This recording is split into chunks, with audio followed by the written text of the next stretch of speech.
It's the state of the dungeon. It's a video that Rob does about his games. Yeah! Yo, what is up, my friends? It is I, Rob, here in my State of the Dungeon address. Yes, this is for the game that took place on the 4th of November, 2021. The Mighty Protectors. All players were in attendance after a month-long hiatus due to convention. So, we all got together, and once we got into the story, again, their characters were just kind of waiting to see what they wanted to do. They had a day and a half before what we were affectionately calling T-Day, when Trump and Putin, the two most powerful superpowered people in the world, are fated to collide in a grand battle. So as a result, the players took all the momentum they had, everything they had worked for, all the people they had met, all the different contacts, the positioning they had, all the advantages that they could muster, to do whatever they wanted. They called in some people. They had some assistants. Did a little bit of research. Wasn't much to do. Tried to size up the issue. All they know is both characters are very powerful. Very, very powerful. And a bit of banter, but basically it was just getting the people together and going. After a while, they had all the time they wanted. They blew off a lot of time resting and prepping, so there were a few individual things here and there, but as far as much that was going to change the whole scope of things, not a lot. But they did have a few pleasant surprises, mostly in the form of Lancelot and Galahad, who were dispatched from King Arthur, a la, well, Hank helped, because Arthur has taken control of England. He just walked up to Queen Elizabeth and said, "Hey, hand over the keys. I'll be running it. You did a good job keeping everything going, so you're fine. But I'm running the show." And Elizabeth said, "Okay." This, of course, is in the face of King Arthur's massive amount of persuasion because his cool is so incredibly high. And persuading people is what he does well as a king. So, yeah, that worked. So, ultimately, he has his knights dispatched around trying to put out fires on things that could threaten England, and he is ready to summon them back should England itself be attacked. But right now, he is the most powerful person in existence in England, and nobody's really contesting him, so he's just kind of building his power base. So, he sent two of his best fighters, and Lancelot and Galahad, to help out the group. Hank may have had something to do with that, devil's advocate, but they were happy to have them because in Lancelot you have somebody who can match just about anybody as long as it's in a fight that's especially over swords. And Galahad's wise and seems to be a pretty decent fellow, all things considered, and yeah, he's got some nifty powers, mostly based around his faith and how he expresses it. So, they all got together. Veronica says, "I have a teleporter to take you to the location. You can go as soon as you're ready." They had an aircraft carrier owned by a private citizen who is in league with Veronica, that the ship is anchored off of the Aleutian Islands, so it gives them a nice range. They can have something to launch off of, and if anybody gets hurt, they can fall back to it. But, yeah, they were just getting ready to see what happened. So their war party, the folks they took after all of this time, after a brief discussion on whether or not they should try to summon their nemesis, try to kill them off and gain the extra power. That was very popular with Muscles. Nobody else thought that was a really great idea. The force ended up looking like the group, of course, which is Bulwark, Psyghost, Muscles, Rook, and Sentinel. The Ninja, Doorman, Lancelot, Galahad, Talisman. Now, they don't know Talisman very well, but he's got some nice powers. A very versatile fellow, as long as he's got time to make his talismans up. Rubbish in a fight, though. He can't really fight himself. Really good if he's got prep time, though. Daydream, a young man who can create very believable illusions. Very believable illusions. But he doesn't have the reality-altering powers that Paradigm used to have, so rest in peace, Paradigm. Dr. Terrible, who has modified a soda machine to turn into his robot walker. And Extra Crispy, who they're hoping just has a chance to do something. He's a formidable fighter, as long as people are within close range. Still hasn't mastered any long-range attacks, however. Now, the group is worried not only about Trump and Putin and the fight, they also have to worry because they know that Lord Warbridge, their former benefactor, now they know his real name is Clayton, he's the husband of their boss Veronica, has a group of gifted that he got by virtue of his alpha power, which is to understand what's going on by reading the book. He's going to be on the scene because he understands that there will be an opportunity somewhere in this fight where he can possibly grab ultimate power and become a god, which is what his ambitions are. The group is determined not to let him do that. What they're going to do instead, who knows? But they are at the point where they're kind of really not sure what all's going on, but they're going to try their best to do something. So they get on scene, and by this time it's also well known that Trump spared no expense, and well, he ended up getting a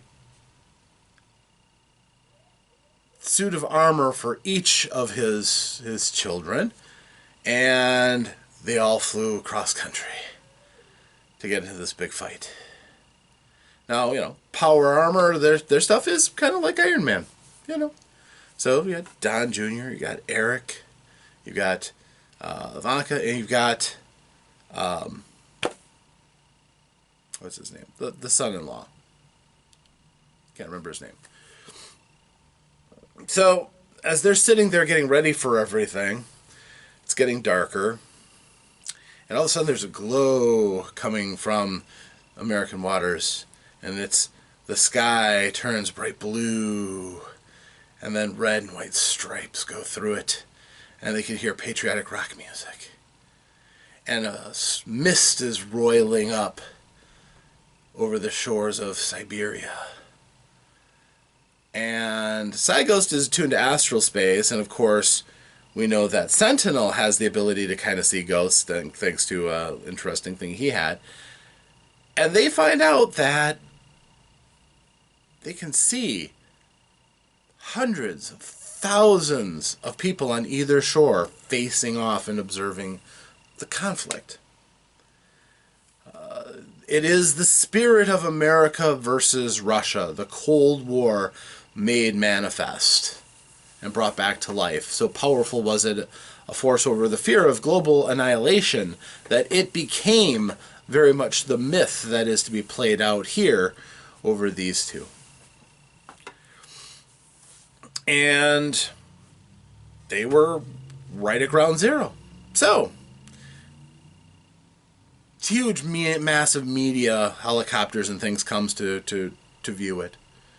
And they could see, flying high above, Trump and his children, flying in formation, looking awesome in their powered armor with their eagle epaulets and red, white, and blue all over, and gold, of course. Then they see, leaping up to the conflict, they say Putin. Putin has a bearskin cape over his shoulders, bare-chested, of course. Black pants, boots. He's not dressed in power armor, but he looks like he is ready to fight. He waves his hands, and every single one of the media helicopters just goes. Rotors all seize up, and they plummet. And This does not please Donald Trump. The other thing that doesn't please him is Putin flies up and instantly 2 of the suits of armor of his children, and well, his son Eric and his son-in-law Jared, blow out the backs. The power fails, and they go. Well, what happens is that Eric's armor is saved, and he is brought over to the aircraft carrier, which, for some reason, Rook was being very hostile and miming like he was going to do something terrible. But when the helicopters fell, it's time to save some people, cut down collateral damage. They found out something interesting. Trump was controlling most of the helicopters. Many of them were just drones. There were only really 12 actual people on board those vessels. So they went on to save them. Some of the group didn't notice that and may have leapt onto a helicopter and fallen into the chassis, which then went into the drink, and he went blub, blub, blub, blub, blub, blub, blub. But it was muscles, and he just went, broke free and jumped up and out. For the most part, the group was just kind of distracted, which was exactly the reason why that all happened. Both to get a dig in at Trump and also because anybody who is a bystander was going to do that. Then a Russian ship decloaked next to the aircraft carrier. This one has guns, but it pulled up close enough to the aircraft carrier that the people on board were jumping over the side to get at it. Now, bear in mind, the deck elevation of an aircraft carrier is very high. The cruiser, also fairly high, but not nearly that high. They were super jumping to get on.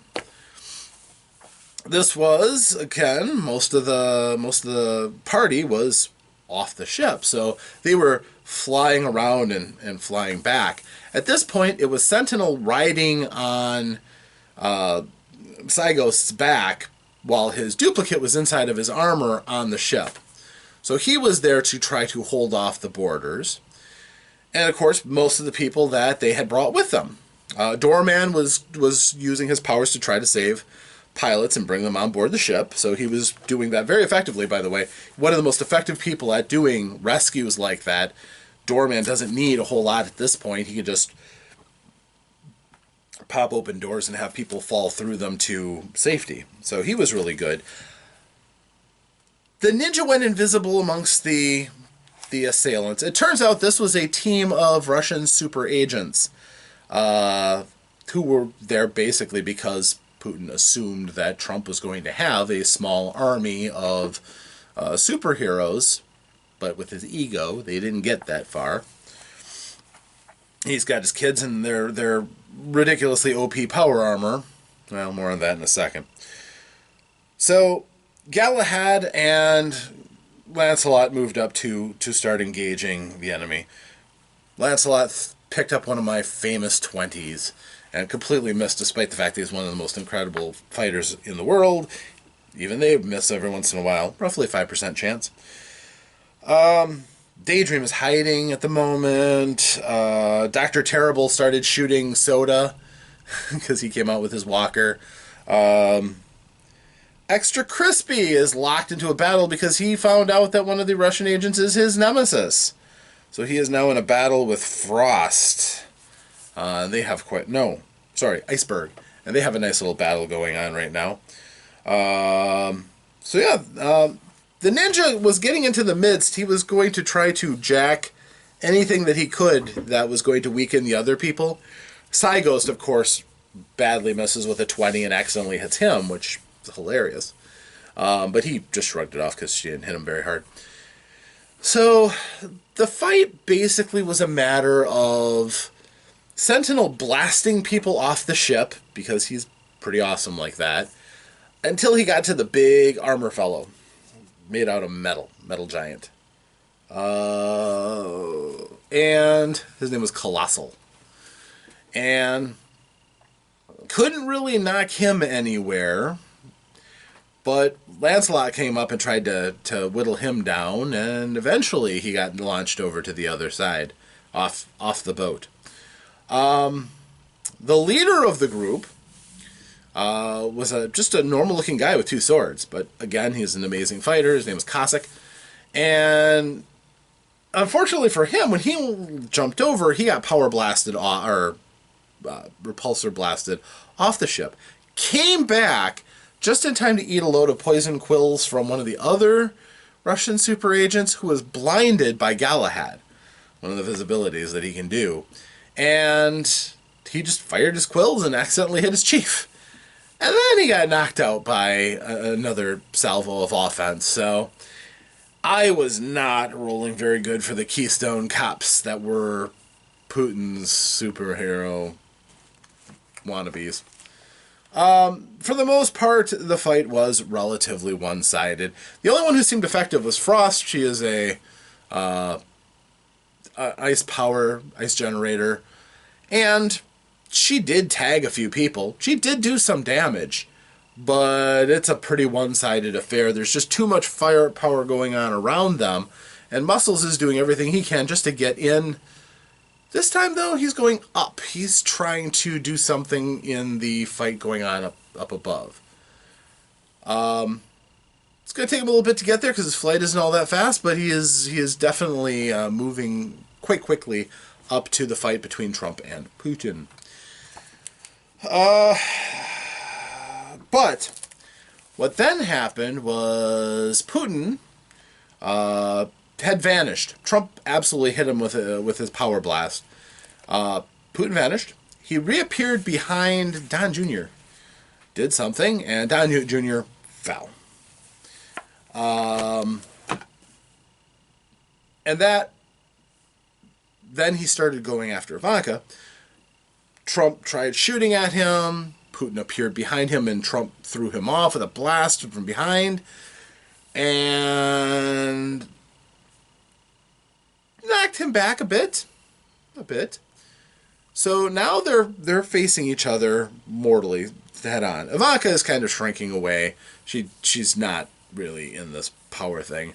She was mostly there just to watch her dad win, and that's not going so well. So the group is kind of watching this whole thing go on, dealing with the last dregs of this Russian supergroup.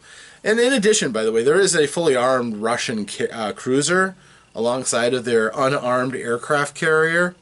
Still has a bunch of Russian Marines on it that are, ready to shoot anybody who tries boarding. But they're under orders not to fire into the aircraft carrier right now, so that hasn't taken any hits. Probably won't take much to sink it, though, considering it is a decommissioned, badly out-of-date aircraft carrier. But the group hasn't had a chance to worry really about that at this point.